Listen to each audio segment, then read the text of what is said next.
আপনারা যদি কেউ চাচ্ছেন যে আমরা অল্প করে নিব, আমাদের কাছ থেকে নিতে পারবেন। খুচরা আমাদের এখানে খুচরা বিক্রি হয়। হ্যাঁ, খুচরা আবার অনেকে নেয় 1000, 2000, 3000, 500, যে যতগুলো নিতে চান আমাদের কাছ থেকে নিতে পারবেন। আমাদের কাছে মোট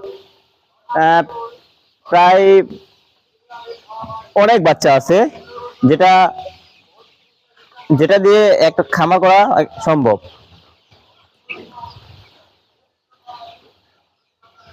যারা চাচ্ছেন যে সুষ্ঠুভাবে একটা খামার করতে বা নতুন ভাবে শুরু করতে যাচ্ছেন, তারা আমাদের কাছ থেকে বাচ্চা নিয়ে করতে পারবেন।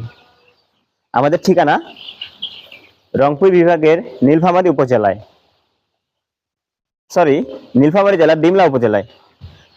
তো যারা চাচ্ছেন যে একটা সুষ্ঠুভাবে খামার করতে, নতুন ভাবে শুরু করতে যাচ্ছেন, তারা চাইলে আমাদের সাথে যোগাযোগ করতে পারেন।